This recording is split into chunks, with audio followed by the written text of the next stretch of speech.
international affairs, principally, including talking about our recent agreement with Iran, the first stage deal with Iran that we, the E3+3 countries, have concluded on the nuclear issue.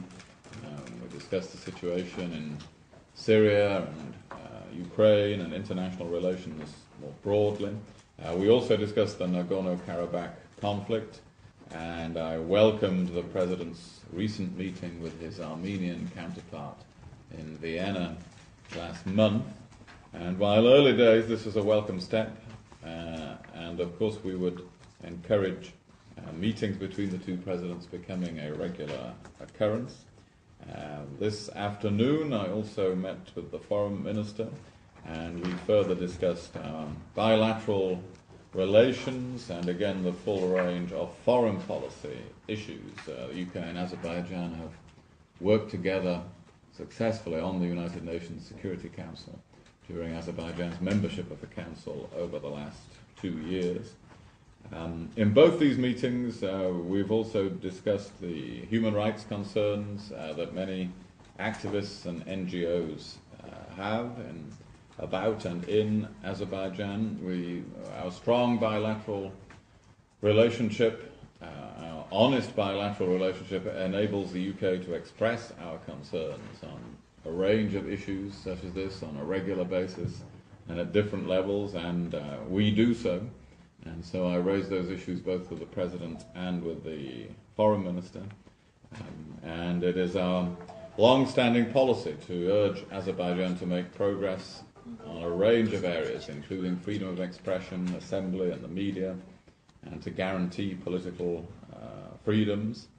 And I would encourage Azerbaijan, and did in my meetings, to work with the EU, with the OSCE, with the Council of Europe on all of these issues. So we will continue to raise concerns bilaterally and multilaterally, including over individual cases, such as the arrest yesterday of Mr. Anar Məmmədlinin. And finally, this afternoon I met with some local civil society activists to listen to their concerns. But I'm pleased to have been able to witness this very important economic development of the Shah Deniz II signing ceremony this morning, and to have had such extensive discussions about so many issues with the President and Foreign Minister of Azerbaijan. Thank you. We've got time for a few questions. May I ask? I think, yes. Thank you very much. Turan News Agency. Mr. Heyg, you mentioned that you discuss human rights cases here with the President. So what is your general estimation of the situation with democracy? And there's opinion that West generally, and maybe Britain as well, you sacrifice oil, gas interests for the democracy. What can you tell? Well, for us, economic development and greater prosperity goes along with reinforcing human rights. For instance, we've recently become the first country to adopt our own strategy on business and human rights. In other words, the role that businesses play in encouraging good human rights around the world. So for us, there is no contradiction between those things. Generally speaking, across the world, the more advanced economies have the greatest opportunities to uphold human rights in their own countries and around the world. So for us, it is a logical part of economic development for there to be greater political openness, greater political space, and that is what we encourage in the terms that I just described, and we encourage that in Azerbaijan as in other countries in the world. Other questions? Bloomberg News. Did you raise the arrest of Anar Məmmədlinin, who is like outspoken critic of the government? Yes, I just mentioned that. Yeah.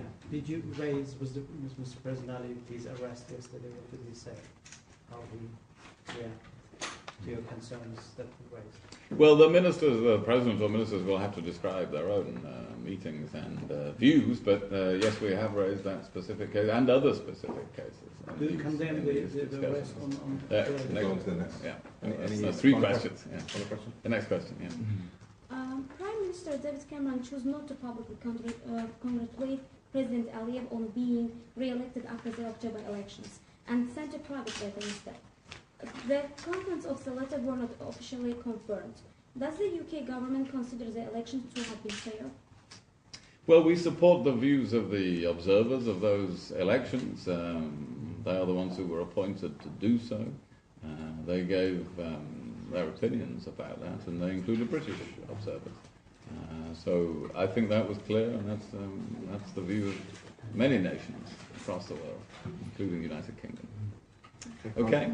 Okay, thank you. Thank you very much. Thank you for coming along.